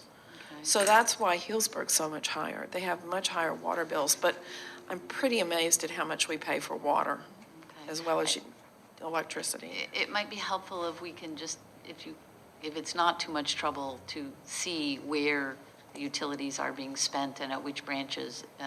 If it's, just a rudimentary breakout on an annual basis would be. Actually, I think that one's not too difficult to do. I think the breakdown by branch that you've seen of costs has the direct cost for utilities in it, but I'll check on that. Okay, thank you.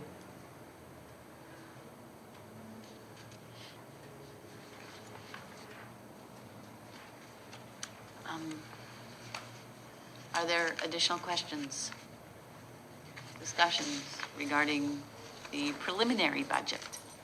And this is what we call the continuation, which is just the baseline. It doesn't include anything that might be a new or additional expenditure. Okay. And when do we see the new or additional expenditures? Well, the potential priorities for library year 13-14, where there's a cost associated with it, there's a cost. $750. 1.7.1.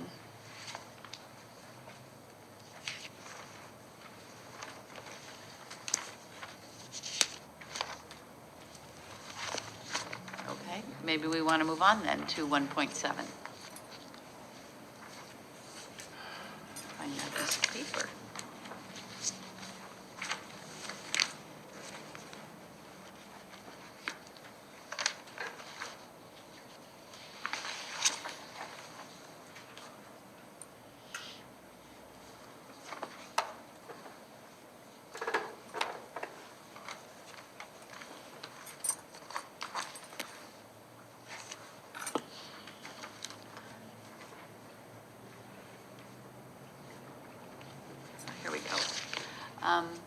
Okay.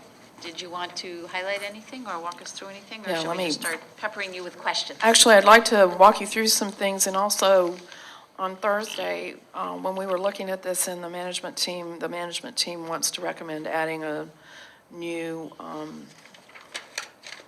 outcome under Goal 3, so I'll deal with that when I get to it. Okay. We still have the first, by June 30th, 2013, develop plans to track program cost using tools available in FAMOS.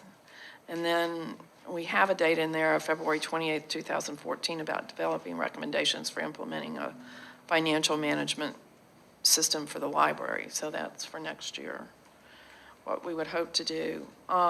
Under 1.2 on use of personnel resources. Sandy, I don't mean to interrupt, but can I ask, do we know the actual, does the county have a goal date for implementation of their new software? It's going to be gradual, starting at the end of in June, or I guess at the beginning of 2014-15 fiscal year. I believe that's what they're planning. Okay, thank you. And one of the things Mark's talked about trying to do is find out what their plan is, whether customers are going to end up paying more in order to help pay for that new system, if that's part of the plan. And we would be a customer? Well, that's one of the questions, and some of it may depend on the wording in the JPA about financial management, too. We may not have any choice. Or they could give it to us for free. Yeah, they could. Every department pays a share of the cost. They charge you back, right? Wasn't there a Mark Knopfler thing? Money for nothing. Then we've got 1.2 is proposes to do a procurement and do the classification and compensation study next fiscal year, and the estimated cost of that is $50,000. So that's one thing you'll want to decide whether you want to do or not.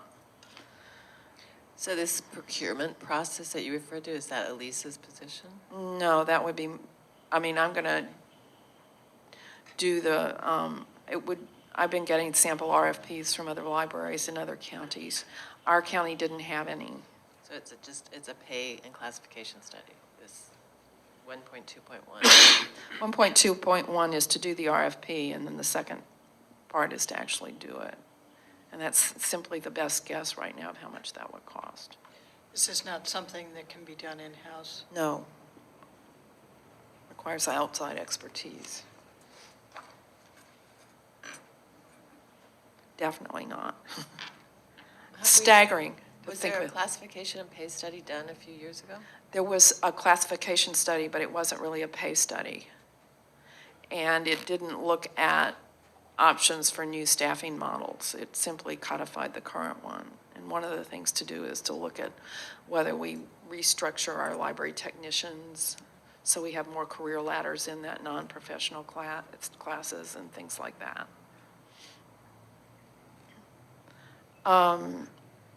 The next one is streamlined materials handling, and that's where the Petaluma, I moved the Petaluma book drop up to that rather than to remodeling. 1.4 is plan and implement. This is simply to continue to monitor and work at having 100% of the managers and supervisors on schedule with their performance management. Plan and implement a method of compiling relevant statistics for the commission and the staff and 1.6 is the policies and procedures, which we've talked some about adding the a new policy on, well, I said we'd be adding sexual harassment. You all want to add the OPEB, GASB 45 to that. And then we talked earlier about the one we have under 1.7, which is to do an evaluation of our internal network infrastructure by June 30th. And then if we have recommendations, we'd have to come back to you with any recommendations for a budget adjustment to do that, depending on whether we need it and what the cost is. So that's goal 1. Now, you wanted to add back in the one about safety, the HR training. Yes. And I would like to see, not necessarily hard and fast dates for completion, but I would like to see date goals set for markers along the way, because I think if you don't actually set a goal for something, then it gets easy to push it out way too far into the future. So for instance, I would like to see a goal for when the quarterly statistical report on lighting, what that might look like, and when you want to have half of it completed, when you want to have. It's sort of like all or nothing. Okay, when you'd like to, your goal date. We understand that it's not locked in, but I think it's important to sort of look at the calendar and plan out appropriately some realistic dates there. Yeah, and I think even putting a target start date helps move something along. But you can come back and adjust it too and say, this is now more of a priority than this, and we want to push this target start date back. But I think it's so hard to keep track of stuff if you don't do that. Well, and what we really need is project plans for all of these that say, okay, if we do start this, this is when it would get finished. And can we really do that? Or how many overlapping plans do we have? Except toward prioritizing. Yes. So that's one. Any other questions or suggestions or concerns about goal 1?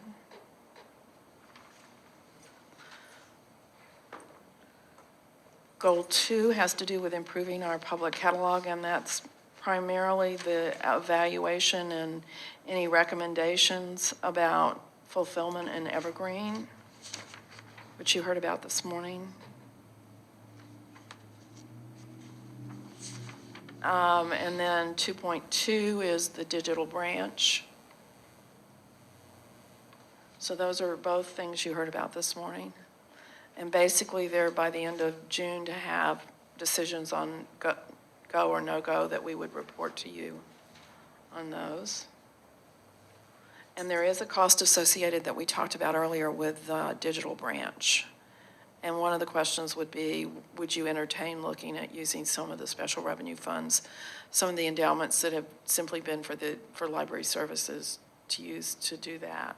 So we'll consider that next time, or? And can I make a suggestion, Keo? Keo, are you here? She's sitting behind Tom. The Library Foundation, it is easier to fundraise for a specific thing. So if fundraising, to help open a digital branch might be something you want to suggest if the foundation is interested in focusing. We have not been asked for a wish list for this year. Have we? No. We'll get there. Yeah, we usually, by this time of year, we've been asked for a wish list. So that's one thing we had talked about. Okay, goal 3. We've got the lab conclave and the annual report. Then we'd like to suggest a third outcome, which is 3.3 would be, now you also wanted the wine library added back in here. So we would add the wine library back in. But we would like to recommend we call that a new outcome, build community partnerships. And one is the Cradle to Career, which we've already, you already adopted a resolution on that. We have another one, another project that we want to do that we saw a report on called Discover and Go, which is an online system to get museum passes. That has been quite successful in Contra Costa and some other counties, and we've signed on to sign on. The startup is grant funded. So that's really exciting. We think that would be great fun. Okay. So that would be partnerships with museums here and around the Bay Area. So that's what we're suggesting for outcome number 3.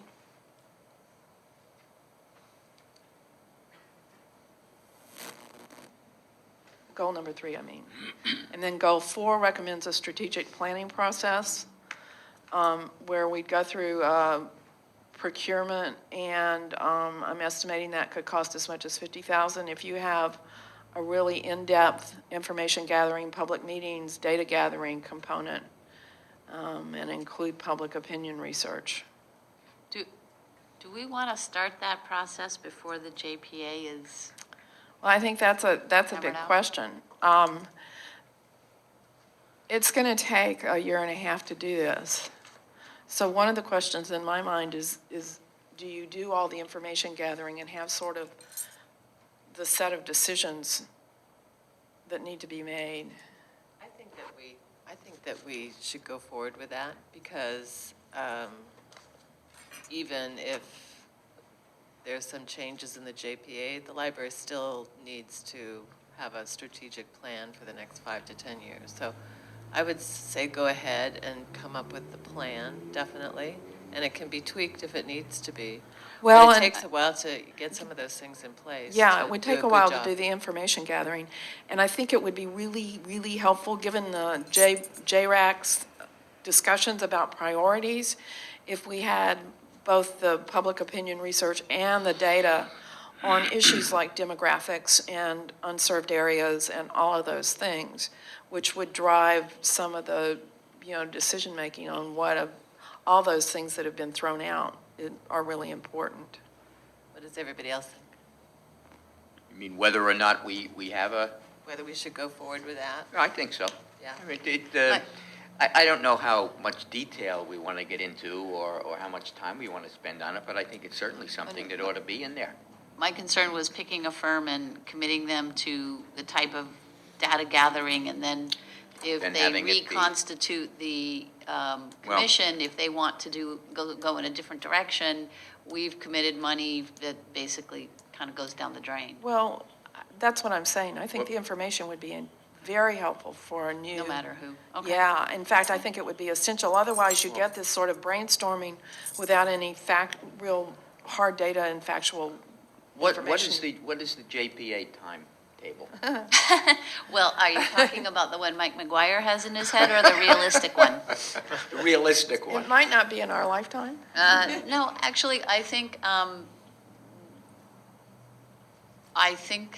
this is just my personal opinion of the way the discussions are going and draft language. I think there will be draft language somewhere that the JPA committee may agree on somewhere at the mid to late fall, early winter area, but then they each have to take it back to their various councils and super boards and get that approved, and then they'll have to come back and look at that and do the revisions at all the different boards. So, I mean, I think Mike McGuire thinks we're going to do it by, the end of the summer. I think we're looking at maybe sometime spring to summer next year.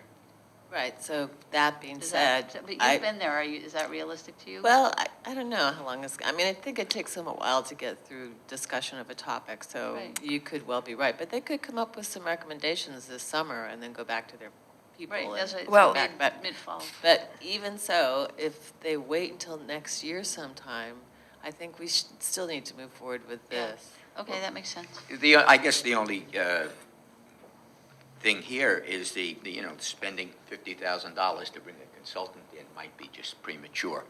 Well, I don't see us doing it without No, outside assistance either. I think this is a type of data gathering that, number one, we don't have, the staff is stretched too thin Yeah. anyway to ask them to do this, but also you need expertise in how to gather the data, what kind of questions to ask, how to figure out what the information is. So I would agree with that. Just suggest that we have more of an in-depth discussion on what everybody's vision about a strategic plan process should be, maybe Okay. at the next meeting or the following meeting.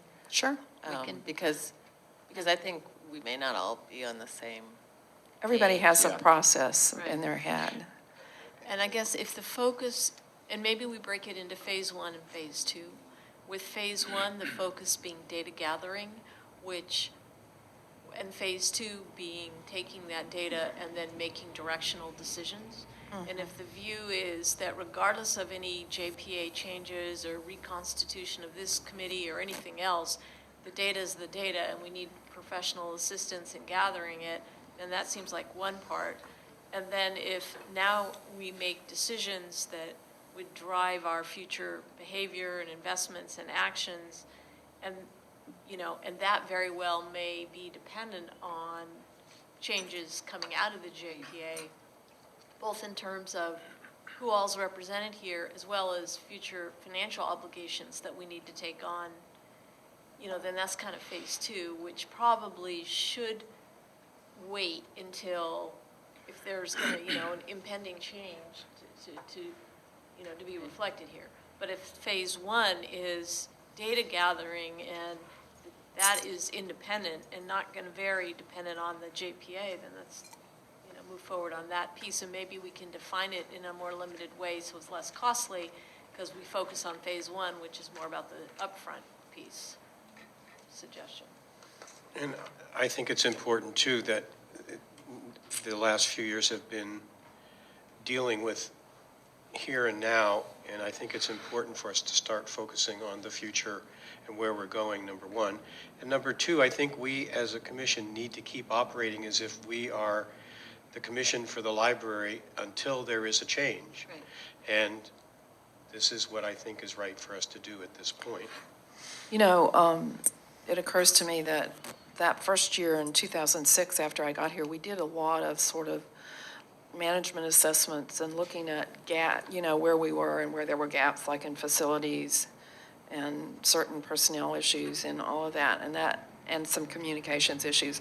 All of that resulted in sort of the first part of focus and finish. So it's been very much a sort of a planning process, but not strategic. And what you're talking about is something else that's strategic, that's actually trying to define where we want to be in the future and then how we're going to get there.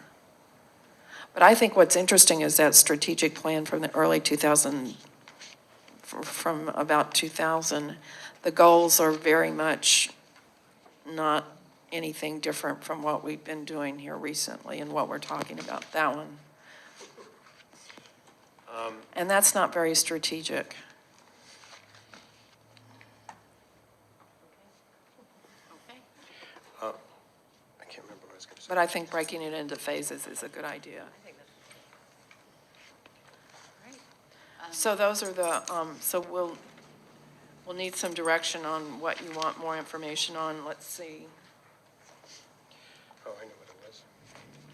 So we're talking about $162,000 in expenses.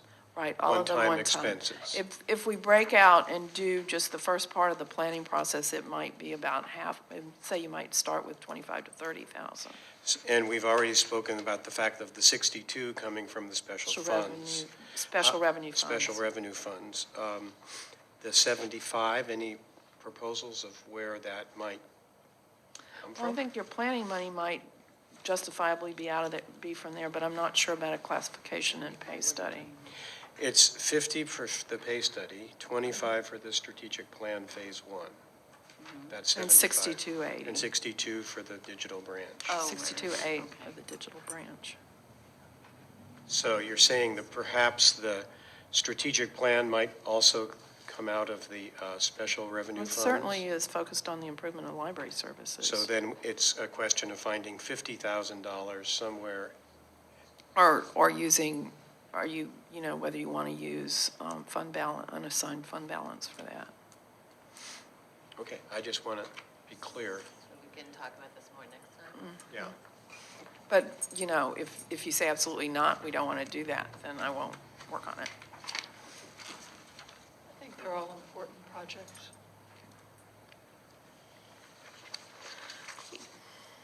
It's time to change the DVD.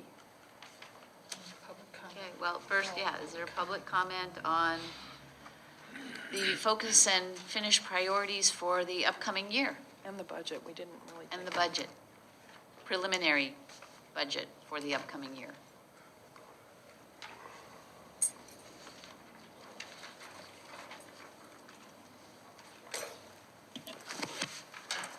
The main thing that I have to say about it is that I've noticed that in these priorities that you've listed, that there really isn't anything about hours. And I don't know whether that is something that you find implicit in one of them and that I'm missing, or what. But I noticed that last year at the meeting before the Board of Supervisors, that the budget that you presented there had very little about hours. It was almost a side note. And so I hope that in this case, you are going to say that this is a priority for you and that you are working on some way to increase the hours again. I think that's vital that they know it and that the public knows that too. Thank you.